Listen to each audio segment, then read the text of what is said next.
2014 to 2021 Chevy Silverado 5.3 liter. Also works for the bigger V8.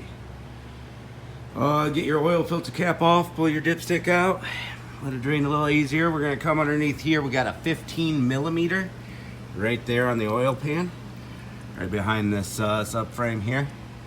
There's our oil filter location.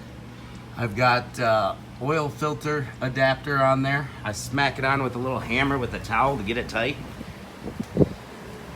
We're using a Napa filter 2100255 part number.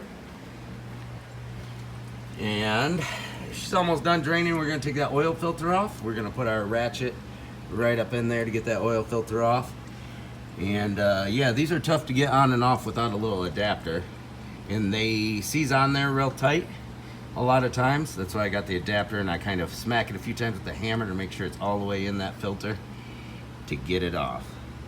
And we're going to use 0W20 full synthetic Dexos approved motor oil, and that's going to be an 8-quart refill capacity. All right, we've got our oil filter housing all cleaned up. So we're going to spin this oil filter on, tighten that drain plug to 25 to 32 foot-pounds.